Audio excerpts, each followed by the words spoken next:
భార్య భర్తల అనుబంధం ఎలా ఉండాలి? లవ్ చేసుకున్నప్పుడు ఉన్న ప్రేమ పెళ్ళి అయిన తర్వాత ఎందుకు ఉండట్లేదు?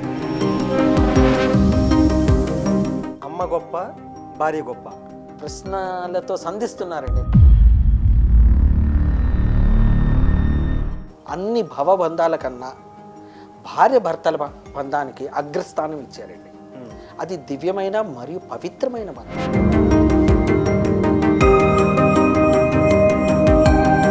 భర్త అమ్మ మాట వినాలా, భార్య మాట వినాలా?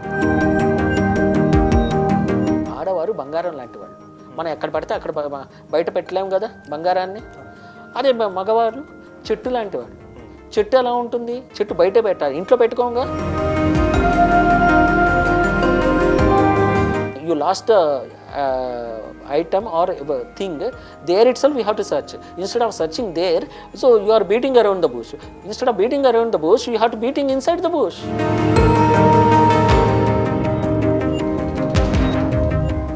హాయ్, హలో, నమస్తే. నేను మీ బండిరాజు. ఈరోజు ఒక మంచి టాపిక్తో మీ ముందుకు వస్తున్నాను. అసలు టాపిక్ ఏంటంటే భార్య భర్తల బంధం ఎలా ఉండాలి అనే అంశాలపై ఈరోజు మన స్టూడియోలో మనతో షేర్ చేసుకోవడానికి మన ముందున్నారు. ఆయన ఒక ప్రొఫెసర్, అలాగే psychologist, life coach, mentor, doctor Syed Siraj గారు. ఆయన్నే అనేక విషయాలు అడిగి అసలు దాంపత్య జీవితం ఎలా ఉండాలి, భార్య భర్తల మధ్య గొడవలు ఎందుకు జరుగుతున్నాయి అనే అంశంపై మరి సిరాజ్ గారిని అడిగి తెలుసుకుందాం. నమస్తే సిరాజ్ గారు. నమస్కారం అండి. ఎలా ఉన్నారు సార్? చాలా బాగున్నానండి. దాంపత్య జీవితం అంటే దాంపత్య జీవితం అనేసరికి మనకి శివపార్వతులు గుర్తొస్తారు, అలాగే సీతారాములు గుర్తొస్తారు, ఒక సత్య అనుషయ, ఒక సత్య సఖ్యుబాయ్, అంటే ఇలాగ చాలామంది మనకు గుర్తొస్తుంటారు. ఇప్పుడు ఏమవుతుందంటే ఇప్పుడున్న జనరేషన్లో చాలామంది పెళ్ళి అయిన వెంటనే వాళ్ళకి చాలా గొడవలు జరుగుతున్నాయి గురుగారు. అయితే దీనిపై నేను ఏంటంటే కొన్ని క్వశ్చన్స్ స్టడీ చేసుకున్నాను. అంటే మా వ్యూవర్స్కి మీరు చెప్తారని నేను అనుకుంటున్నాను. అసలు భార్య భర్తల అనుబంధం ఎలా ఉండాలి? వ్యూవర్స్ అందరికీ నా శుభాభివందనలు, నమస్కారం అండి. ఈరోజు మన చెప్పుకునే పోయే ముందు భార్య భర్తలు అనేవాళ్ళు ఎలా ఉండాలి అనేది తెలుసుకుందాం. ఇది చాలా గొప్ప మధురానుభూతి అయిన ఒక బలమైన ప్రేమ సాగరాలలో, ఆనంద డోలికలలో తేలియాడే ఆ మధురమైన తీయనైన బంధం అండి. అన్ని భవబంధాల కన్నా భార్య భర్తల బంధానికి అగ్రస్థానం ఇచ్చారండి. అది దివ్యమైన మరియు పవిత్రమైన బంధం. ఓకే, ఎందుకంటే భార్య భర్త కూడా మీరు అన్నారు కదండి గురుగారు, పవిత్ర బంధం చాలా మంచిది అలాగనేసి. అవునండి. అలాంటిది భార్య భర్తల మధ్యన ఎందుకు గొడవలు జరుగుతున్నాయి? అసలు ఎందుకు పెళ్ళైన కొత్తప్పుడు చాలామంది చూసుకున్నట్టే కనుక పెళ్ళైన కొత్తలు అంటే 3 రోజులు 4 రోజులకి విడాకులు తీసుకుంటున్నారు, డైవర్స్, 3 నాలుగు ముచ్చట అవుతుంది. 3 నాలుగు ముచ్చట అవుతుంది. అసలు ఎందుకు ఇట్లా జరుగుతున్నాయి? దానికన్నా ముందు మనం వివాహం అనేది మన భారతీయ వ్యవస్థలో, వివాహం అనేది ఏ విధంగా చెప్పారంటే, వివాహం అనేది ఇద్దరు మనసుల, శరీరాల, అంటే తనువుల, ఇద్దరు అంటే 2 గ్రహాలు వేరువేరు చోట ఒక అంటే దానికి ఒక ప్రత్యేకమైన పదం ఉందండి. Men are from Mars, women are from Venus అంటారు. అంటే స్త్రీలు అనేవారు శుక్రగ్రహం నుంచి వస్తారంట. ఓకే, ఒక ఆధార్ అనేది ఒక బుక్ రాయడం జరిగింది. పర్టికులర్గా దీని మీద రాశారు, భార్య భర్తల అనుబంధం గురించి. సో అలాంటి అనుబంధం గురించి తెలియజెప్పారు కనుక ఆ టైటిల్ బుక్ పేరు ఏంటంటే మెన్ ఆర్ ఫ్రమ్ మార్స్ అంటే కుజుడు, అంటే పరాక్రమవంతుడు. కుజుడు అంటే ఎవరు? సైన్యాధిపతి, పరాక్రమవంతుడు. సో మెన్ అలా ఉంటారు. అంటే వీనస్ అన్న ఎలా ఉంటుంది? భోగభాగ్యాలతో, సుఖ సంతోషాలతో, రాజసంతో అలా ఉంటుంది. కూల్ ఉండే ప్లానెట్ అది. సో అందుకనే మన ఆడవాళ్ళని ఏ విధంగా పోలుస్తారంటే చాలా సౌందర్యంగా, చాలా ఏ విధంగా ఉంటారు? స్మూత్ అండ్ సాఫ్ట్గా పోలుస్తారు. వాళ్ళకి ఇచ్చే పనులను కానీ ఏ విధంగా అని. మనం ఇప్పుడు మన యొక్క ఇప్పుడున్న టాపిక్ వస్తే, వివాహం అంటే మన భారతీయ వ్యవస్థ ఎలా ఉంటుందంటే, వివాహం అంటే మనకు ఈ యొక్క నవరసాలతో కూడిన మన శరీరము, అష్టదిక్పాలకుల ఆశీస్సులతో, అష్టైశ్వర్యాలతో, 7 అడుగులు 7 అడుగులు నడిచి, అందులో 7 అడుగులలో 4 ప్లస్ దాన్ని కూడా డివైడ్ చేశారు మన పూర్వీకులు. 4 ప్లస్ 3, 4 అడుగులు భర్త వెంట భార్య, 3 అడుగులు భార్య వెంట భర్త తిరగాలి. అగ్ని హోమగుండం. ఓకే, ఎందుకు? అగ్ని సాక్షిగా చేసుకుంటారు. అగ్ని అనేది అంత పవిత్రమైంది. మన పంచభూతాలతో. అదే మనకు ఏమంటారంటే షడ్రుచులు కూడా తెలియాల మన జీవితంలో. అందుకనే 7 అడుగులు, షడ్రుచులు తెలియాల. అలాగే పంచభూతాల సాక్షిగా. పంచభూతాల సాక్షిగా అంటే అందులో అగ్ని అనేది చాలా పవిత్రం. అదే వివాహం అంత పవిత్రమైంది.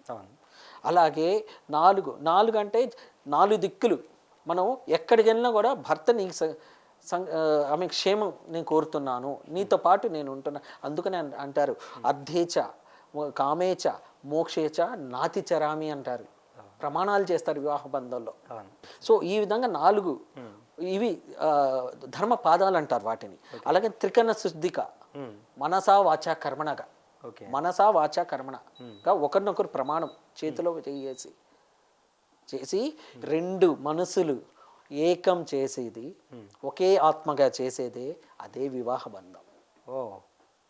9 నుంచి మనకి ఇక్కడ చూడండి 1 వరకు వచ్చేసింది. అదే వివాహంలో ఉన్న గొప్పతనం. మరి ఏ వివాహ వ్యవస్థలో లేదంటే అన్ని వివాహ వ్యవస్థలో ఉంది. కాకపోతే కాలానుగుణంగా అది మన ప్రాపంచిక వ్యవహారాలలో వస్తున్న మార్పుల వలన మనకు ఏమంటుందంటే కొంచెం మనకు నిడివి అనేది వచ్చేసింది. ఇంకా ఫస్ట్ అండ్ ఫార్మోస్ట్ నేను చెప్పాల్సిందంటే వివాహ వ్యవస్థలో అంటే ఫస్ట్ క్యాస్ట్ అనేది ఫస్ట్ వచ్చిందంటే అండి ఆ దాంట్లో మనస్పర్ధలు వస్తాయండి ఫస్ట్. రెండవది పొగరు అంటే పొగరు ఒక మోతాదు వరకు అది కావాల్సిందే. ఎందుకు పొగరు అంటే ఏంటంటే పొగరుగా ఉండాలి. ఏంది మన అది ఉండాలి. అది క్రాస్ అయినాడు అసమతుల్యంగా మారిపోతుంది. అది పర్టికులర్గా ఆడవాళ్లకు ఉండకూడదు. ఈ రోజుల్లో ఆడవాళ్ళు పొగరుగా ఇదవుతున్నారు. ఎందుకంటే ఇంతకుముందు ఏంటంటే వంటింటికి ఉండేవాళ్ళు ఆడవాళ్ళు. ఇప్పుడు ఏమైందంటే కాలానుగుణంగా మనకు నేనేం తక్కువ అని చెప్పి చదువుకున్నారు, వాళ్ళు ఉద్యోగం సంపాదిస్తున్నారు అంటే ఆ ఫైనాన్షియల్ స్టెబిలిటీ వచ్చేసింది. మూడోది ఇంకా ఉద్యోగాల్లో కూడా పై స్థాయికి వెళ్తున్నారు. ఈ ఫైనాన్షియల్ స్టెబిలిటీ ఎప్పుడైనా వస్తుందో, ఫైనాన్షియల్ ఫ్రీడమ్ ఎప్పుడు వస్తుందో వాళ్ళలో ఒక రకమైన ఏమంటారు నేనెందుకు తగ్గి ఉండాలి, లొంగి ఉండాలి అని భావన వస్తుంది. అక్కడ స్టార్ట్ అవుతుంది, అక్కడే స్టార్ట్ అయిద్దండి. అక్కడ స్టార్ట్ అయిన దాన్ని ముందు ఏం చేసుకోవాలంటే ఇద్దరు ఏమని కలిసి కమ్యూనికేట్ చేసుకోవాలి. 7 C's కమ్యూనికేషన్ నేను చెప్తాను, బెస్ట్ ఇవి చెప్తాను తర్వాత. ముందు కమ్యూనికేట్ చేసుకోవాలి ఒకరినొకరు. ఎక్కడ స్టార్ట్ అయిందో అక్కడ మనం వెతకాలి. ఏమంటారు బీటింగ్ అరౌండ్ ద బుష్ అని తెలుగులో ఇంగ్లీష్లో ఒక ఇది ఉంది. Wherever you lost the item or thing there itself you have to search instead of searching there. So you are beating around the bush. Instead of beating around the bush you have to beating inside the bush. నువ్వు అక్కడక్కడ చుట్టూరు తిరుగుతున్నావు, ఎక్కడైతే పోయిందో అక్కడ వెతకాల. ఒక వస్తువు ఎక్కడ పోయిందో అక్కడ, అంటే ఎక్కడ స్టార్ట్ అయిందో అక్కడ వెతకాల. అక్కడ వెతికినట్లయితే వెంటనే సొల్యూషన్ వచ్చేసిద్ది. సో అది కాకుండా చిలికి అంటే మధ్యలో ఇంకోటి ఎంటర్ అయ్యింది, అదేంటి ఈగో. చాలా మంది 90% చిన్న విషయాలు ఈగో వల్లే వచ్చిన వెంటనే భర్త ఎక్కడైనా కూడా మన దేశము మగవారికి అగ్రస్థానం ఇచ్చే రాజ్యం. ఏమైనా కూడా పురుషుడు అనే వారు బయట ఉండాలి, ఆడవారు ఇంట్లో ఉండాలి. ఎందుకంటే ఇది ఎందుకు లేకపోతే ఆడవారు బంగారం లాంటి వాళ్ళు. మనం ఎక్కడ పడితే అక్కడ బయట పెట్టలేము కదా బంగారాన్ని. అదే మగవారు చెట్టు లాంటి వాళ్ళు. చెట్టు ఎలా ఉంటుంది, చెట్టు బయట పెట్టాలి, ఇంట్లో పెట్టుకోగా. అంటే ఆ విత్తనం చెట్టై మొదలై కాండమై శాఖలై ఫలాలు ఇస్తుంది, నలుగురు నీడిస్తుంది. మగాడు అలా ఉండాలి. అంటే బంగారాన్ని తీసుకుని బయట పెట్టలేము కదా, బంగారం లాంటిది. సో అందుకని అమ్మాయిని మా అమ్మాయి బంగారం రా అంటారు, అందుకు అలా పోలుస్తున్నారు. సో ఒకటి ఈగో, 2 మా ఫైనాన్షియల్ ఫ్రీడమ్ రావటం వల్ల.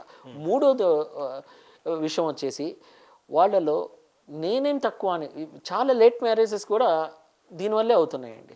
ఎందుకంటే ఇంతకుముందు ఏమంటే మనకు ఎక్కువ ఆస్కారం ఉన్నాయి. ఎందుకంటే మనకు ఎక్కువ ఆడపిల్లలు ఉండేవాళ్ళు, మగపిల్లలు తక్కువ ఉండేవాళ్ళు, చాయిస్ ఎక్కువ ఉండేది. ఇప్పుడు ఏమైందంటే టోటల్ రివర్స్ అయిపోయింది. ఇప్పుడు ఆడపిల్లలు తక్కువ అయిపోయారు, మగవాళ్ళు ఎక్కువ అయిపోయారు. సో దానివల్ల మనకేమవుతుందంటే వాళ్ళకి చాయిస్ ఎక్కువైంది. సో ఇదొక ప్రాబ్లం. రెండో విషయం అనేది ఇంకంపాటబిలిటీ అంటారు. ఇంకంపాటబిలిటీ అంటే ముందుగానే ఏమంటే ఆ, వాళ్ళ యొక్క వైఖరిని ముందుగానే తెలుసుకోవాలండి, కంపాటబులా కాదా అని మాట్లాడుకోవాలి. ఓకే, ఇప్పుడు మీరు చెప్పిన విషయానికి వద్దాం గురుగారు. అయితే ఎందుకంటే అరేంజ్ మ్యారేజ్ అంటే మ్యాక్సిమం వస్తున్నాయి అనుకోవచ్చు, ఇప్పుడు మీరు చెప్పిన అవునండి. మాటను బట్టి. అవునండి. అయితే లవ్ మ్యారేజ్ అంటే మ్యాక్సిమం వాళ్ళు 3 years 4 years లేదా 1 year లవ్ చేసుకుంటారు. అంటే ఒకరి అభిప్రాయాలు ఒకరు తెలుసుకుంటారు. ఆ అబ్బాయి మంచివాడే కదా అని అమ్మాయి తెలుసుకుంటుంది, అమ్మాయి మంచిదా కాదా అనేసి అబ్బాయి తెలుసుకుంటాడు. అయినా లవ్ మ్యారేజ్లో కూడా డివర్స్ అవుతున్నాయి, అంటే వాళ్ళు కూడా పెళ్ళి అయినట్టు విడిపోతున్నారు. మరి దాని గురించి మీరేమంటారు? చాలా బాగా చెప్పారండి. నిజంగా ఒక విషయం చెప్పాలంటే ఇవి చెప్పాలండి మీకు. ఒకటి వచ్చేసి నిజమైన ప్రేమ అనేది ఎటువంటిది ఆశించదు, ఇస్తుంది. ఓకే, ఎప్పుడైనా ఇస్తుంది అంటే మంది అప్పర్ హ్యాండ్ ఉంటుంది. అంటే ఇస్తుందా అప్పర్ హ్యాండ్ అంటే ఆధిక్యత కాదు, అది దాన్ని ఆధిక్యత అంటారు. మనం ఇస్తున్నాం అంటే ఒకరికి మనం సహాయపడే యోగ్యత కలిగి ఉన్నాం. ఓకే, ప్రేమను కూడా, ప్రేమ అనేది ఫ్రీ ఆఫ్ కాస్టే కదండి, వెలకట్టలేంది. ఎంతైనా ఇవ్వచ్చు, ఎంత ఇస్తే అంతే తిరిగి వస్తుంది మనకు. సో అదొకటి. రెండోది, యాక్చువల్గా నిజమైన ప్రేమ పెళ్ళికి ముందు అని చెప్తారు, అది కాదండి. పెళ్ళికి తర్వాత స్టార్ట్ అయ్యే ప్రేమే ప్రేమ అండి. మొగ్గ అనేది అక్కడే విచ్చుకుంటుందండి. మరొకటి ఇంకోటి కూడా ఉందండి. పెళ్ళైనప్పుడు కొన్ని స్టేజెస్ ఉన్నాయండి. హనీమూన్ స్టేజ్ అని, నెక్స్ట్ ఎంజాయ్ స్టేజ్ అని, నెక్స్ట్ రెస్పాన్సిబుల్ స్టేజెస్ అని. హనీమూన్ స్టేజ్లోనే మనం ఏం చేయాలంటే అందరూ ఏమంటారు, ఒకరినొకరు బంధం పెనవేయబడి అది అంతే విడిగొట్టలేని విధంగా, ఎవరు దూరలేని విధంగా ఆ ఛాన్స్ ఇవ్వకుండా, గాలి కూడా అంత పెనవేసుకోవాలి. అందుకని పాతకాలంలో అలా ఉండిపోయారు. ఇప్పుడు ఎందుకంటే అలాగ లేకపోయారంటే, ముందు ఎక్కడండి నీకు నేనే నాకు నేనే. లవ్ చేసుకున్నప్పుడు ఉన్న ప్రేమ పెళ్ళైన తర్వాత ఎందుకు ఉండట్లేదు? పెళ్ళైన తర్వాత ఎందుకు ఉండదంటే 2 కారణాలు ఉన్నాయండి. ఒకటి వచ్చేసి ఏమంటే దగ్గరైపోతారు. పెళ్ళికి ముందు ఏమంటే అది మొత్తం నిజం చెప్పాలంటే దాన్ని ఏదో చెప్పాలంటే అది నిజమైన ప్రేమ కాదు. ఎందుకంటే తను గెలవాలి అని ఉద్దేశమే ఉంటుందే తప్ప, ఇక్కడ పెళ్ళైన తర్వాత గెలవాలి అనే ఉద్దేశం ఉండదు, ఎవరికి ఉండదు. ఎందుకంటే పెళ్ళైన తర్వాత ఓకే ఇదేనా కదా లైఫ్, ఇంకా అతను ఎలా ఉండిపోతాడంటే ఒక సెక్యూర్ జోన్, ఒక ఏమంటారు ఒక సేఫ్ జోన్లోకి వచ్చేస్తారు, ఇంతే కదా లైఫ్ అని. కానీ ఇంకో విషయం కూడా చెప్పక తప్పలేదండి. ఎందుకంటే పెళ్ళైన తర్వాత కూడా ఎలా ఉంటుంది, ఇంకా మనవారే అనేది అనుకుంటున్నారే కానీ ఆ మనవారే అనేది మనసు నుంచి రావట్లా. ఎక్కడ పోయినా మనవారు ఏంటంటే ఇక్కడే ఉంటారు, ఎక్కడ పోరు కదా అనే ఆప్షన్ ఉంటుంది కదా. అదే అక్కడ ఉంది అనుకుంటే ఆప్షన్ ఉంది పెళ్ళికి ముందు. Okay, options are more. Okay, ఇక్కడ ఆప్షన్ ఏం లేదు, వెడ్లాక్ అయిపోయింది కదా, సాలిలాక్. అంటే నేను చెప్పేది అమ్మాయి విషయంలో. అబ్బాయి విషయంలో ఆప్షన్స్ ఆర్ మోర్. అంటే ఇక్కడ మన కాలానికి ఇప్పుడు అలా కూడా లేదులేండి. ఎందుకంటే అమ్మాయిలు కూడా అలాగే ఉన్నారు. ఎందుకంటే ఈ యొక్క విడాకులు రావడానికి మెయిన్ కారణాల్లో ఇది కూడా ఒకటి ఉందండి. ఏంటంటే ఇన్ఫెడిలిటీ అంటారు, అపనమ్మకం, అవిశ్వాసం, అనుమానం అనేది పెనుభూతం అండి. అసలు ఏం లేకపోయినా కూడా ఇద్దరితో, ఇప్పుడు ఆఫీస్లో ఉన్నప్పుడే ఇద్దరు మాట్లాడుకుంటారండి. మాట్లాడుకుంటే అదేదో సంథింగ్ ఒక భూతత్వం పెట్టి చూసినా కూడా అది తప్పే కదా. అనుమానం అనే పెనుభూతం, ఆ అనుమానం అనేది తావు ఇవ్వకుండా చేసుకోవాలి. రెండో అంశం దాన్ని 3 I's పెట్టుకున్నాను. ఒకటి ఇంకంపాటబిలిటీ, ఒకటి మనం చెప్పుకున్నట్టు. 2 ఇన్ఫెర్టిలిటీ, అనుమానం అనేది, అవిశ్వాసం ఉండకూడదు. ఇంకోటి వచ్చింది ఇన్ఫెర్టిలిటీ, అంటే పిల్లలు పుట్టకుండా ఏమైనా ఎవరైనా కావచ్చు. దానికోసం ఏమంటారు ఎన్నో ఇవి వచ్చేసాయి ఈనాడు. ఏమంటే వైజ్ఞానికంగా చాలా ఆధునికంగా ఎన్నో పద్ధతులు వచ్చేసాయి. ఇలాంటి ఇవి కూడా కాకుండా రెండవది ఇంకోటి కూడా మనం చెప్పుకోవాల్సిన ఆవశ్యకత ఉందండి. భారతీయ సంప్రదాయ ప్రకారంగా చూస్తే ముందు ప్రీ మ్యారిటల్ కౌన్సిలింగ్కి వెళ్ళారండి మనం. ఇంతకు ముందు ఏంటంటే ఉమ్మడి కుటుంబం ఉండేది, అందరు చెప్పేవాళ్ళు. చెప్పకపోయినా కూడా అక్కడ తెలిసేది వాళ్ళిద్దరు ఎలా ఉండేవాళ్ళు, పిన్ని బాబాయ్ పెద్దనాన్న తాతయ్యలు, ఇది మొత్తం అమ్మా నాన్న ఎలా ఉండేది చెప్పక్కర్లా, అలా వాళ్ళకి అర్థమైపోయేది. ఇప్పుడు ఎవరు ఉన్నారండి, స్నేహితులు చెప్పాల్సి వస్తుంది, లేకపోతే యూట్యూబ్ చెప్పాల్సి వస్తుంది, లేకపోతే ఇంకా నేను చెప్పక్కర్లా. సో ఇలాంటివి చూసి వాడు నేర్చుకునేది మంచి కన్నా ఏమంటారు హాని కలిగించే విషయాలు ఎక్కువ ఉన్నాయి. సో అందుకని ఎప్పుడైతే వివాహం నిశ్చయ తాంబూలాలు పుచ్చుకుంటారో ముందు ఏం చేయాలంటే భావాలని కాదండి, వాళ్ళ పెద్దవాళ్ళతో ముందు సఖ్యత ఉండాలండి. ఒక బ్యూటిఫుల్ టెక్నిక్ నేను చెప్తానండి. ఈడిపస్ కాంప్లెక్స్ అంటే ఎలక్ట్రో కాంప్లెక్స్ అంటారు సైకాలజీలో. ఎలా అంటే భర్త ఉన్నారనుకోండి, నువ్వు కాదయ్యా నాకు ముఖ్యం, మీ అమ్మ ముఖ్యం నాకు అని చెప్పాడు అనుకో, సోలేడు వీడు సోలుడు. ఇంకా అక్కడ పడి ఉంటాడు కాళ్ళ దగ్గర. అంటే పడి ఉంటాడంటే నిజంగానే పడి ఉంటాడమ్మా, అంత ఆనందంగా ఉంటాడు. సో ఇది జనరల్గా ఎలా ఉంటుందంటే పాపకి నాన్న మీద ఎక్కువ ఆప్యాయత ఉంటుంది, అంటే నాన్న కూతురు మధ్యలో, అలాగే బాబు అమ్మక మధ్యలో ఉంటాయి ఆప్యాయతలు. జనరల్గా ఇది జరిగేది. దేనికైనా సహిస్తుంది ఒక భార్య, కానీ తన నాన్నగారికి ఏదన్నా దూషించిన ఒక తుల్యమైన తుచ్చమైన పదాలు వాడినా కూడా, ఒక అమర్యాదగా ప్రవర్తించడం కూడా తను తట్టుకోలేదు. అక్కడ మీరు విన్నామండి. సో అదొకటి. రెండోది ఏంటంటే మనం ఈనాడు ఇంకోటి ఏంటంటే, ఏదో మనం వస్తున్నారు, మన పెద్దలు ఏమంటారు వస్తున్నారు వెళ్తున్నారు, కానీ పెద్దల దగ్గరకు మనం వెళ్ళటలేదండి. ఏంటంటే పండగ వచ్చిందా అని చెప్తే, రారా బాబు అని చెప్తే వెళ్ళటలే. నాన్న లేకపోతే మామగారు అత్తయ్య గారు మీరే వచ్చేసండి, రిజర్వేషన్ చేయిస్తాం వచ్చేసేయండి అంటున్నారు. ఇంకెక్కడైనా బహుబంధాలు బాగుపడేవి? అక్కడ వీళ్ళిద్దరు వస్తే, కానీ అక్కడ మొత్తం పిన్ని బాబాయిలు అందరూ ఉన్నారుగా. ఒక పండగకి ఇక్కడ వెళ్ళండి, ఒక పండుగ అటు వెళ్ళండి. బంధం పెరగాలంటే బంధాల కోసమే కదా వివాహం అనేది పెట్టింది. అలాంటప్పుడు మనకు ఇంకెందుకండి వివాహం? వంశాభివృద్ధి కోసం ఓకే, అది వన్ ఆఫ్ ద రీజన్. కానీ బంధం పెరగాలి కదా. ఎందుకు పెళ్ళిళ్ళు చేశారు? నా పెళ్ళికి మీరందరూ వచ్చారు, మీ పెళ్ళికి నేను కూడా రావాలి కదా. పెళ్ళిళ్ళకి వెళ్ళినప్పుడు ఏంటి, అందరూ వస్తే కుటుంబం కదా, అందరు కలుస్తాం. పెళ్ళిళ్ళకి వెళ్ళినప్పుడు ఇక్కడ గ్రీటింగ్ కార్డు లేకపోతే వాట్సాప్ హ్యాపీ మ్యారీడ్ లైఫ్ ఇక్కడ పంపించేస్తున్నాం, నేను రాలేకపోతున్నాను. లేకపోతే రిసెప్షన్కి అలా వెళ్ళేసి ఏదో భోజనాలు చేసేసి వచ్చేస్తున్నాం. ఎక్కడ వెళ్తున్నాం? ఎక్కడ మనం? ఇన్ని ఉన్నాయండి. అసలు పెళ్ళి అంటే ఆషామాషి కాదండి, అది పవిత్రమైనది. అది దాన్ని నిర్వర్తించాలంటే దాన్ని యొక్క మనం ఏమంటారు రెస్పాన్సిబుల్గా అకౌంటబుల్గా ఉండాలంటే చాలా చాలా ఏమంటారు పెద్ద బంధం అండి అది. పెళ్ళైన తర్వాత కుటుంబంతో కలిసి ఉంటే కనుక తప్పులు వాళ్ళు సర్దితారని చెప్తున్నారు మీరు. అవును. ఇక్కడ కూడా కొద్దిగా మైనస్ అవుతుంది వీళ్ళకి అని చెప్తున్నారు కదా. అవును. నేను ఇంకొకటి ఏంటంటే నేనేం అడుగుతున్నానంటే, ఇప్పుడు ఇందాక మనం మాట్లాడుకున్నట్టే పెళ్ళికి ముందు లవ్ చేసుకుంటున్నారు కదా వాస్తవం. ఎందుకంటే ఒకరిని విడిచి ఒకరు ఉండలేరు, అమ్మాయి అయినా అబ్బాయి అయినా సరే. పెళ్ళికి ముందండి, పెళ్ళికి ముందు ఓకే లవ్ చేసుకున్న టైంలో అవునండి వాళ్ళు అయితే ఆ టైంలో వాళ్ళు ఏం చేస్తారంటే, అమ్మాయి అయినా అబ్బాయి అయినా వాళ్ళు చిన్నప్పటి నుంచి కని పెంచి ఎంతో కష్టపడి వాళ్ళు చదివించి తల్లిదండ్రులు మర్చిపోయి వాళ్ళ బాగోగుల గురించి కూడా ఆలోచించుకుంటా వీళ్ళంత డీప్లోకి వెళ్ళిపోతారు. అంటే ఒకరిని విడిచి ఒకరు ఉండలేరు. ఇప్పుడు పెళ్ళి అయిన తర్వాత, పెళ్ళి అవ్వకముందు పెళ్ళి అవ్వకముందు ఓకేనండి, లవ్ చేసే టైంలో ఓకే అంత డీప్గా ఉన్న వాళ్ళు వీళ్ళ లవ్ అంటే అక్కడ అమ్మాయి అయినా అబ్బాయి అయినా తల్లిదండ్రులు వదిలేసి తల్లిదండ్రులు కూడా లెక్క చేయకుండా వాళ్ళ పరువును కూడా లెక్క చేయకుండా ఉన్న అమ్మాయి అబ్బాయి పెళ్ళైన తర్వాత ఎందుకు ఉండలేకపోతున్నారు? పెళ్ళైన తర్వాత ఎందుకు ఉండలేకపోతున్నారంటే, పెళ్ళి అక్కడైతే అవసరం. నిజం చెప్పాలంటే పెళ్ళికి ముందు అనేది అవసరం, పెళ్ళి తర్వాత అనేది బాధ్యత. అవసరానికి బాధ్యతకి చాలా తేడా ఉంది. నేను అవసరం 4ంటికి వస్తున్నానని చెప్తే 4ంటికి వెళ్ళాల్సిందే.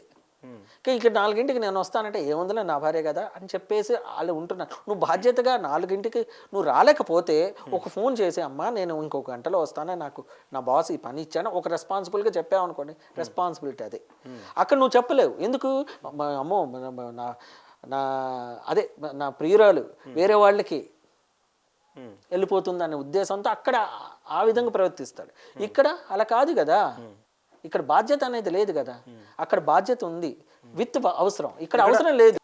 ఇక్కడ అవసరం లేదు, పెళ్ళి అయిన తర్వాత అవసరం లేదు, బాధ్యత మాత్రమే ఉన్నది. కానీ అక్కడ బాధ్యత విత్ అవసరం ఉంది. ఎందుకు బాధ్యత అనేది, నేను వెళ్తేనే అక్కడ బాధ్యతగా, అప్పుడు నాకు పెళ్లి చేసుకుంటుంది. ఎందుకంటే ఆ బాధ్యతగా చేస్తూ నన్ను బాగుగా, అంటే నా బాగోగులు చూస్తున్నాడు, నన్ను ప్రేమగా చూస్తున్నాడు, అది ప్రజెంటేషన్ చేస్తున్నారు కదా, అందువల్ల ఇక్కడ లాక్ అయిపోయారు. కానీ పెళ్ళైన తర్వాత అదే అవసరం కూడా అదే, ఒకరినొకరు నేను బంధం. ఎందుకంటే ఏదన్నా మనకు బాగాలేదనుకోండి, అనారోగ్యం అయ్యారనుకోండి, ఎవరు చూసేది? ఒకే స్టేజ్ వరకు అమ్మా నాన్న చూస్తారు. తర్వాత పర్సనల్ నీడ్స్ ఉన్నాయండి, అదే బెడ్ రిడెన్ అయ్యారనుకోండి, మంచాన పట్టారనుకో, ఎవరు చూస్తారు? భార్య, సహజన్మచారులే కదా, ఒకరినొకరు చూసుకోవాల్సిన ఆవశ్యకత ఉంది, అది ధర్మం కూడా. సో అలాంటి తరుణంలో అది ధర్మంతో కూడిన ఆ బాధ్యతని మనం ఏం చేస్తున్నాం అంటే లెక్కలేనితనంగా చూస్తున్నాం ఆ బంధాన్ని. సో కానీ అది ఎలా నిలబడాలంటే, అందుకనే అంటారు time and distance will double the relationship అని అని చెప్తారు రాబర్ట్ మెకాలే. అంటే కొన్నిసార్లు ఏం చేయాలంటే ఇప్పుడు చూడండి, జనరల్గా మీరు ఒక చూడండి, సాఫ్ట్వేర్ దానిలో ఉన్న విడాకుల సంఖ్య చాలా ఎక్కువ ఉంటుంది, మార్కెటింగ్ దాంట్లో ఉన్న విడాకుల సంఖ్య చాలా తక్కువ ఉండిద్ది. ఎలా అంటే మార్కెటింగ్ దాంట్లో ఎందుకు తక్కువ ఉండిద్ది అంటే, పోనీ బ్యూరోక్రాట్స్లో కూడా ఎందుకు తక్కువ ఉంటుంది అంటే, హెచ్ఆర్ కానీ ఏదైనా కూడా, ఐ మీన్ బ్యూరోక్రాట్స్ కానీ డిప్లొమాట్స్ వాట్ ఎవర్ ఇసే, ఎందుకు తక్కువ ఉంటుందంటే వాళ్ళు నలుగురితో ఇప్పుడు జనరల్గా బ్యూరోక్రాట్ ఉన్నారు, ఒక బ్యూరోక్రాట్ మ్యాక్సిమం ఇంకో బ్యూరోక్రాట్లో అక్కడే మీరు వాళ్ళు కూడా లవ్ చేసుకుంటారు, మెచ్యూర్డ్గా చేసుకుంటారు. మ్యాక్సిమం బ్యూరోక్రాట్స్ నేను అనలైజ్ చేశానండి కేస్ స్టడీగా. ఒక బ్యూరోక్రాట్ వేరే బ్యూరోక్రాట్తోనే చేసుకుంటారు, ఎందుకంటే వాళ్ళ మధ్య రెండు ఉంటాయి. ఎందుకంటే వాళ్ళు టైంగా బాధ్యతగా అక్కడ చేసుకుంటుంటారు వాళ్ళ బాధ్యతని, ప్లస్ వాళ్ళు ఇద్దరు చెరో స్టేట్లో ఉంటారు, ఒక స్టేట్ తెలంగాణ అవ్వచ్చు, లేకపోతే ఇంకొకరు మన తమిళనాడు అవ్వచ్చు. వాళ్ళ మధ్య దూరం ఉండేసరికి ఏమవుతుందంటే ఫోన్ ఉన్నా కూడా ఫిజికల్ ఇంటిమసీ ఒక ఉంటుంది, ప్లస్ ఫిజికల్గా నాకు చూడాలి అని ఒక ఇది ఉంటుంది కదా, ఆ యొక్క ఏమంటారు ఆతృత, ఆ ప్రేమ ఉంటుంది కదా, అది అది కావాలండి. ఇక రోజు చూస్తే ఏముంటుందండి అని ఒక రకమైన ఒక భావన ఉంది. ఇప్పుడు అది ఎప్పుడు ఉంటుందంటే మొదట్లోనే పడాలి, అది మొదట్లోనే పడాలని నేను చెప్పాను కదా, హనీమూన్ స్టేజ్లో పడాలి, నువ్వు నా కోసమే. అది ఎప్పుడు జరుగుతుందంటే పీఈటీ పెట్ ఫిలాసఫీ ఉంటేనే పర్ఫెక్ట్గా ఉండాలి. నువ్వు ఏది ఉన్నా కూడా దాపరికం, ఏది ఉన్నా కూడా నువ్వు పర్ఫెక్ట్గా ఉండు, నేను ఇంతవరకే చేయగలను, ఏదున్నా మా పర్ఫెక్ట్ ఇంతవరకే. అనవసరమైన హోప్స్ ఇవ్వక, ఎక్స్పెక్టేషన్స్, నేను అది చేయగలను, మన 4 సంవత్సరాల తర్వాత అక్కడ ఉందాం, 4 సంవత్సరాలు ఇంకా ఒక విల్లా కొందాం, అలా కాదు, కొందాం మనం ప్లాన్ చేసి ఒక ఇల్లు కొందాం. ఆ ఇల్లు ఇట్ మేబీ ఏ విల్లా కావచ్చు, ఏది అది జనరిక్ స్టేట్మెంట్స్ ఇవ్వండి, ఎక్స్పెక్టెడ్ స్టేట్మెంట్స్ వద్దు. హల్యూసినేషన్ స్టేట్మెంట్ అంటారు, ఇమాజినేటివ్, అది ఒక్కోసారి అవ్వచ్చు అవ్వకపోవచ్చు. అది వీళ్ళు లేడీస్ ఎలాంటి వాళ్ళు అంటే కొద్దిగా ఇచ్చారంటే వాళ్ళు ఊహల్లో తేలిపోతారు, అమ్మో ఇంత మా శ్రీవారు ఇంకా నేను చూడండి, వాళ్ళకి ఎక్స్పెక్టేషన్ లెవెల్ బేసిక్గా బై నేచర్ ఉంటుంది, అది ఎక్కువ ఉంటుంది మగవాళ్ళ కన్నా. సో మీరు ఇచ్చిన ఒక 10%కి దాన్ని 10x చేసుకుంటారు. సో కాబట్టి పర్ఫెక్ట్గా ఉండాలి, పర్ఫెక్షన్ అంటారు. ఈ ఫర్ ఎక్సలెన్స్, నువ్వు ఏదైనా వర్క్ చేయి, నువ్వు ఎక్సలెంట్గా చేసి బాబు నేను ఇది చేశాను చెప్పేసి భార్యతో చర్చించు ముందు. గురుగారు ఇప్పుడు వివాహం అన్నప్పుడు ఏం చేస్తారంటే 100 అబద్ధాలు ఆడైనా సరే ఒక పెళ్లి చేయమని మన పెద్దలు అన్నారు, మనం కూడా విన్నాం, వాస్తవం అండి కదా.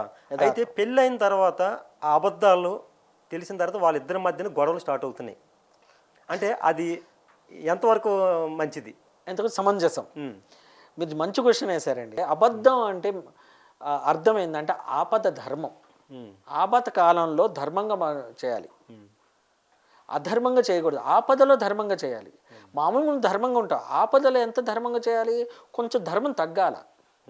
ఎందుకంటే ఆపదలో ఉన్నప్పుడు ప్రతి ధర్మాన్ని నేను ఇలాగే చేస్తాను అంటే అది కుదరదు. నేను చంపుతాను అన్నప్పుడు ధర్మంగా అతను శత్రువే, మన వేరేవాడు మన శత్రువు, కానీ అతను ప్రజెంట్ ఆపదలో ఉన్నాడు. నీ ధర్మం ఏంటి? ముందు అతను కాపాడు, నీ ధర్మం కాపాడటం. కాపాడిన తర్వాత తను ఒప్పుకుంటే అప్పుడు మీరు యుద్ధానికి ముందెళ్ళాలి, కాలు దువ్వాలి. ఉద్యోగం పురుష లక్షణం, ఇలాంటి చాలా సామెతలు ఉన్నాయి. ఉద్యోగం పురుష లక్షణమే కాదని లేదు, కానీ పురుషుడు ఎప్పుడైతే మంచాన పడతాడో అప్పుడు ఆడవాళ్ళు మళ్ళీ చేయాల్సిన ధర్మం ఉంది కదమ్మా, చేయాలి కూడా. ఎందుకంటే ఇద్దరు ఒక్కరే, అప్పుడు ఆ టైంలో ఎంతమంది లేరండి, ఎంతమంది లేరు. సో అందుకోసం మనం ఏమంటారు నిజమే మాట్లాడాలండి, కొన్ని విషయాలు నిజాలే మాట్లాడాలి. నువ్వు పెళ్ళి కుదుర్చాలని చెప్తే ముందు ఏమంటే నిజాలే మాట్లాడండి. ఎందుకంటే అబద్ధం ఎక్కడ మాట్లాడాలంటే ఆ అబద్ధం ఎంతవరకు అంటే హాని కలిగించనే అబద్ధం కావాలి.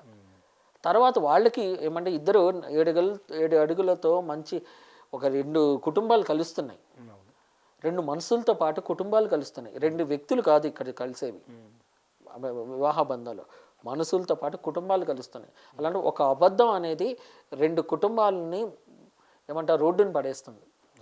సో అబద్ధం చెప్పాలి కూడా, నో డౌట్, ఎందుకంటే కొన్ని కలవాలంటే ఆ అబద్ధాన్ని నిజం చేయాలి, ఎంతో కాలం ఉంచకూడదు. ముందే చెప్తున్నానండి. అది తర్వాత దాంట్లో చెప్పలేదు, దాని కంటిన్యూషన్ ఒకటి ఉంటుంది. అబద్ధం చెప్పాలి, అబద్ధాన్ని నిజం చేయాలి, నిజంగానే చెప్పాలి, నిజాన్ని అబద్ధం చేయకూడదు.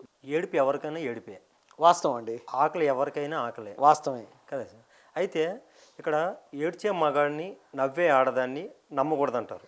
ఇది ఎక్కడ అంటే ఇప్పుడు ఏడుపు వస్తుంది మగాడికి ఏడవకూడదా? అది ఇది ఎక్కడ అమ్మాయికి లేడీస్కి ఏడుపు నవ్వు వస్తుంది నవ్వకూడదా ఇది ఎక్కడ ఆచారం అండి? అంటుంటారు. అంటే అంటే వాస్తవం అండి, వాస్తవం మీరు చెప్పిన దాంట్లో ఇప్పుడు లోకం తీరులో అదొక సామెత వాస్తవమేనండి.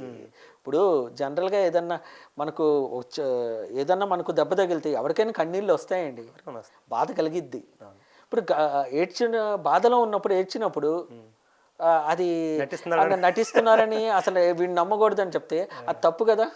అలా అని చెప్పేసి ఎవరన్నా జోక్ వేసినప్పుడు ఆడవాళ్ళు నవ్వుతారు. అది దాన్ని కూడా మనం ఎలా చేస్తాం, కొంత ఒక పరిధి వరకు అండి. ఎందుకంటే అది ఆ పరిధి వరకే మనం తీసుకోవాలి. నేను చెప్పాను కదండి, ఆ పరిధి దాటి మనం చూసుకోకూడదు. ప్రతి వారికి మనకు ఏమంటారు నవరసాలతో కూడిన భావాలు ఉంటాయి. కామ క్రోధ మోహ మదం ఆశ్చర్యాలతో హాస్యం బీభత్సం కోపం చాలా ఉన్నాయి. ఇలా నవరసాలు ఉన్నాయి. ఆ నవరసాల ప్రతి వాళ్ళలో ఉంటాయండి. వీరత్వం, ఎవరైనా తిట్టారనుకో మీకు రారా, నువ్వు చేయగలవురా అని చెప్తే బాగా ఇచ్చేసాను, వీరత్వం వచ్చేసిద్ది. కోపం, మీరు తప్పుగా మాట్లాడని ఏదన్నా తుల్యమైన తుచ్చమైన మంచి అన్పార్లమెంటరీ వర్డ్ మాట్లాడారు, మీకు కోపం వచ్చింది కదా. సో ఇలాంటివి ప్రతివాడికి ఉండిద్దండి, ప్రతివాడికి ఉంటుంది. ప్రతి మనిషిగా మానవ జన్మ ఎత్తిన ప్రతి వాడికి ఉంటుంది. ఏడ్చే మగాడు అదే నవ్వే ఆడదాన్ని నమ్మకూడదంటే అది ఆ పరిస్థితుల్లో. ఎందుకంటే ప్రాచీన పరిస్థితుల్లో అప్పుడు బయట వచ్చేవాళ్ళు కాదు. అలా పగలబడి నవ్వకూడదు అమ్మ, పగలబడి నవ్వకూడదు అని చెప్పేసి వాళ్ళు ఉండేవారు. ఇప్పుడు అలా కాదండి, పగలబడి నవ్వడం ఏంటంటే లాఫ్టర్ థెరపీస్ అని, లాఫింగ్ థెరపీ క్లబ్స్ అని, అసలు స్ట్రెస్ నుంచి రిలీవ్ చేసుకోవడానికి బయటకు వెళ్తున్నాం. పెళ్ళైన వెంటనే భార్య భర్తలు అంటే ఏం చేస్తున్నారంటే తల్లిదండ్రులు వదిలేసి తన కుటుంబాన్ని వదిలేసి వేరే కాపురం పెట్టాలనుకుంటున్నారు. ఈ వేరే కాపురం పెట్టడం వల్ల చాలా అనర్థాలు. ఎందుకంటే వాళ్ళకి మంచి చెడు ఏమి తెలియదు. దానివల్ల కూడా ఇక్కడ మనం చాలా చోట్ల చూసుకుంటే కనుక విడిపోవడానికి కారణాలు ఉన్నాయి, గొడవలు కూడా ఎక్కువ పడుతుంటారు అనమాట. ఎందుకంటే వాళ్ళకి చెప్పేవాళ్ళు ఎవరు ఉంటారు కాబట్టి. అటువంటి వరకు మీరు ఏం చెప్తారు? వేరే కాపురం అనేది యాక్చువల్గా చెప్పాలంటే అప్పుడు ఉమ్మడి కుటుంబాలు ఉండేవి, తర్వాత న్యూక్లియర్ ఫ్యామిలీస్ అంటే వేరే కాపురం. ఇప్పుడు అది కూడా కాదండి, ఇంకొంచెం అడ్వాన్స్ అయ్యారు. సహజీవనం. ఓకే, దానికి ఇప్పుడు తప్పుగా అనుకోకండి వ్యూవర్స్, ఏదైనా ఇప్పుడు బండి కొందాము అనే ఉద్దేశంతో మనము ఒక షోరూమ్కి వెళ్తే టెస్ట్ డ్రైవ్ అని పెడుతున్నాడు. ఇప్పుడు అదే టెస్ట్ డ్రైవ్ ఇక్కడ చేస్తున్నారని తప్పుగా అనుకోవాకండి. అది సహజీవనం అనేది ఏం కాన్సెప్ట్ అండి, అసలు చాలా దరిద్రమైన కాన్సెప్ట్ అది. అలా ఆయన కూడా అమ్మాయిలు కూడా మరి ఏంటంటే మాకు ఇదే కావాలని చెప్పేసి మొన్న ఒక డిబేట్లో ఒక ఛానల్ చూశాను. మేము ఇలా ఉంటేనేనంటే మా కంపాటబిలిటీ తెలుస్తున్నాయి, భావాలు తెలుస్తాయి, మేము ఎంతవరకు ఇచ్చేయగలం, ఉండగలం. అంటే అది నేను చూస్తుంటే ఇంకెందుకండి ఇంకా దాని యొక్క ఏమంటారు వివాహ బంధాలు కానీ ఇంకా పెద్దవాళ్ళు ఇంకెందుకండి పాపం అంత ఏమంటారు చెమటోర్చి కష్టపడి మీ మీద ఎంతో ఏమంటారు ఆశలు పెట్టుకొని మిమ్మల్ని ఈ స్థాయిలో తీసుకుని వచ్చిన తర్వాత మీరేదో ఇంత మంచిగా ఏమంటారు విలువలతో కూడిన ఒక బంధంలోకి వెళ్తున్నారంటే, అంత విలువలతో వాళ్ళు కూడా ఆనాడు తెలియదు పాపం, అంత విలువలతో కూడిన ఆ బంధంలో వెళ్తున్నారంటే నిజంగా తట్టుకోలేరండి. పెద్దవాళ్ళు తట్టుకోలేరు ఇలాంటి విషయాలంటే, అస్సలు తట్టుకోలేరు. ఎందుకంటే ఏ పెద్దలైనా ఎంత అడ్వాన్స్డ్గా థింక్ చేసినా కూడా, ఎందుకంటే ఒకటే గుర్తుంచుకోండి, ప్రపంచంలో ఏ దేశంలో అయినా కూడా ఎక్కడికి వెళ్ళినా కూడా ఏ స్త్రీకి లేనంత గౌరవం మన భారతీయ స్త్రీకి మాత్రమే ఉందండి. వచ్చి సంస్కరించి నమస్కరించి ఇస్తారు. ఎందుకంటే అంత ఏమంటారు మన భారతీయ స్త్రీకి ఉన్న అంత విలువ. అలాంటిది ఇలాంటి బంధంలో వెళ్ళటం అనేది చాలా చాలా ఏమంటారు కడు శోచనీయం అండి. ఇది ఇలాంటివి. ఇంకో విషయం కూడా, మనం ఆ బంధంలో వెళ్ళిన తర్వాత కూడా చివరికి కొన్ని కేసెస్ ఉన్నాయండి. ఎందుకంటే నేను చూస్తుంటాను కదా, వెళ్ళిన తర్వాత కూడా ఏదైనా తప్పకుండా వివాహం సహజీవనంలో తప్పడడుగు వేసిన తర్వాత కూడా ఏదో దానికి పర్యవసానంగా మనకు గర్భం దాల్చిన తర్వాత ఇలాంటి విషయం ఇంకా కంపల్సరీ అన్నప్పుడు ఇంకేం చేస్తారు, ఆ గర్భాన్ని కంటిన్యూ చేస్తారు. ఆ బిడ్డ పుట్టిన తర్వాత మరి ఎలా అండి, మరి వివాహం కాలేదు, మనకి అప్పుడు నచ్చలేదు ఇద్దరికి, ఇలాంటి జంటలు వస్తున్నాయండి నా దగ్గరికి. ఇప్పుడు ఇద్దరు విడిపోయారు. ఇప్పుడు ఎవరైనా సన్ ఆఫ్ అని రాస్తారు కదా ఏ సర్టిఫికేట్లో, మదర్ ఆఫ్ మన సంప్రదాయం కాదు. సో అందుకనే ఇలాంటి వాటికి ముందుకు వెళ్ళవాకండి. కారణం ఏంటంటే అడుసు తొక్కటలేనేలా కాళ్ళు కడుగుటనేలా అంటున్నారు. అడుసు తొక్కవాకండి, కాళ్ళు కడుక్కోవాకండి. ఉంటే పవిత్రంగా ఉండాలండి మనం. అందుకనే ఎవరైనా మళ్ళీ ముందే చెప్తున్నానండి, ఈ ఆడవాళ్లే కాదండి, మగాళ్ళు కూడా శ్రీరాముడిలాగే ఉండాలి. హస్బెండ్ ఎలా ఉండాలని చెప్తున్నానంటే నా ఓన్గా నేను చెప్పేది, నువ్వు నలుగురికి ప్రేమ పంచక్కర్లా, నీకు నమ్ముకున్న అర్ధాంగి ఉంటుంది కదా, ప్రతిరోజు ఒక్కొక్క వేల ప్రేమను వ్యక్తీకరించా, అదే నీకు స్వర్గం. అవతల వాళ్ళు స్ట్రెస్లో ఉన్నప్పుడు మనం తగ్గాలి. మనం డామినేషన్ చూపించాలనే ఉద్దేశం ఉన్నంత కాలం ఎప్పుడైనా డిస్పారిటీస్ వస్తాయి. మెయిన్ ఏంటంటే పెద్దవాళ్ళు కూడా కొన్ని ఏమంటారు ఆచితూచి అడిగేయాలి. కొన్నిసార్లు ఆచితూచి అడిగేయాలి. ఎందుకంటే వాళ్ళ అమ్మ నాన్నలు కూడా ప్రతిదీ ఆడవాళ్ళకి ఉన్న ప్రథమ లక్షణం అంటే ఏది ఉన్నా కూడా హ్యాపీగా చెప్పేసుకుంటారు ఇంట్లో వాళ్ళ అమ్మ నాన్నలకి. అది ఏమవుతుందంటే మంచిగా తీసుకున్న తల్లిదండ్రులు అయితే ఒక రకంగా ఉండిద్ది, లేకుండా కొన్నిసార్లు అలా అయితే నెగిటివ్గా వచ్చేసింది అది. అప్పుడు ఏమవుతుంది, ఇక్కడ తన యొక్క కొంప కొల్లేరవుతుంది. ఎంతవరకు చెప్పుకోవాలో అంతవరకే చెప్పుకోవాలి. భర్త అమ్మ మాట వినాలా, భార్య మాట వినాలా? చాలా మీరు చాలా ఏమంటారు క్రిటికల్ క్వశ్చన్స్తో ప్రిపేర్ అయ్యి వచ్చారండి వేయడానికి.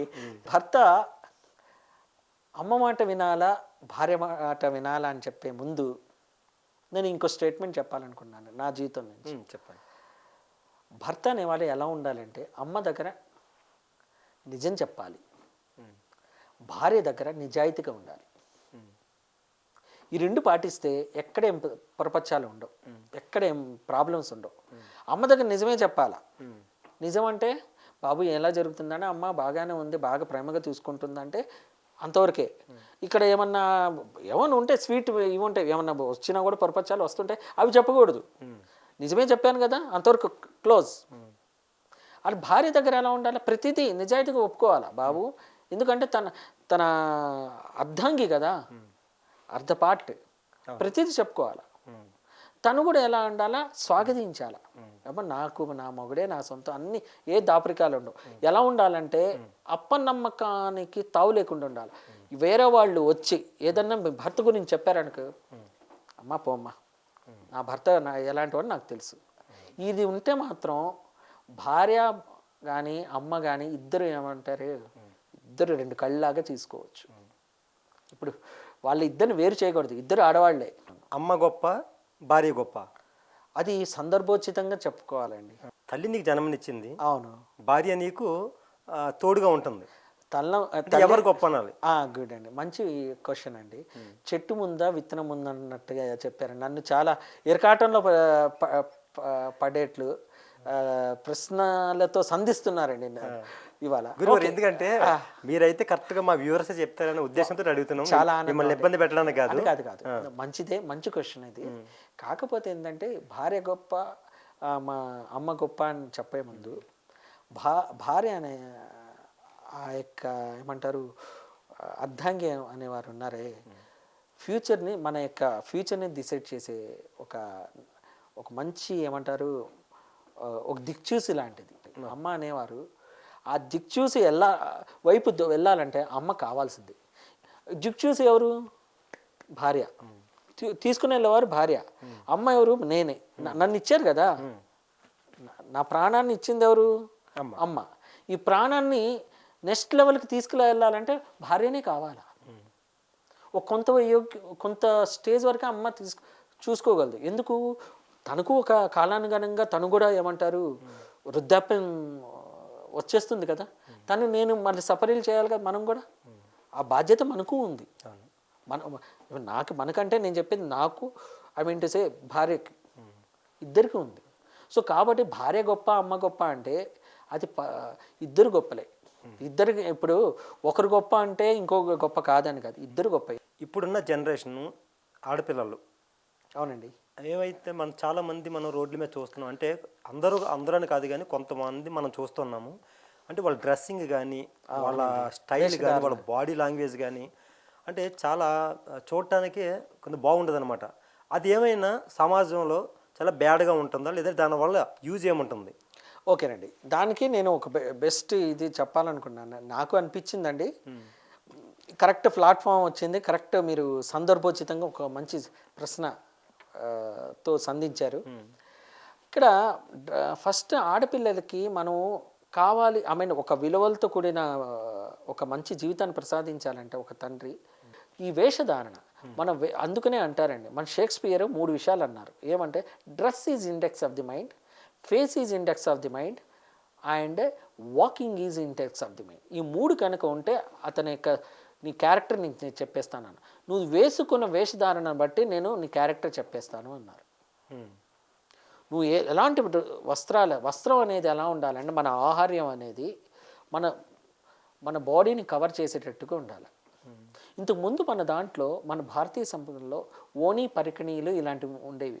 ఎంత అద్భుతంగా ఉండేది తెలుసండి. అంటే మీరు తప్పుగా తీసుకోవకండి, ఎందుకంటే అక్కడ కూడా మీరు ఈనాడు ఏమంటారు క్రిటిసిజం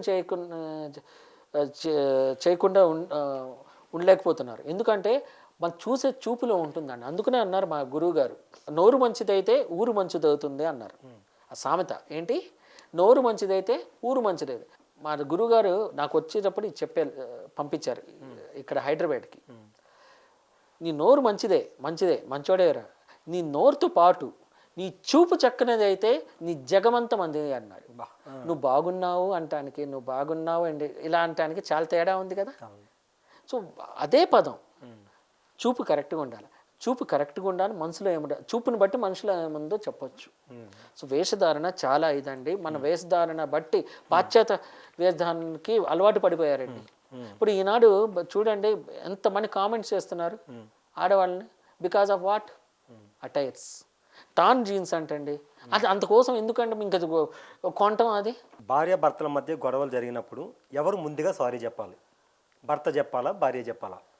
అసలు సారీ చెప్పడం అనేది ఒక మంచి ఇదేనండి. ఎవరు ముందు చెప్తాడు వాడే గొప్పవాడు కదండి. అంతే అంటారా?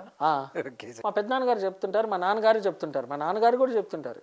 ఎలా అంటే పెళ్ళైనప్పుడు కొన్ని ఇవి చెప్పారు, నాకు కూడా చెప్పారు, తప్పేం లేదు అందులో. నువ్వు పెళ్ళైనప్పుడు ఏదన్నా కలత వచ్చినప్పుడు భార్య భర్తల్లో అది అరగంట కన్నా ఎక్కువ నిడివి దాటకూడదు.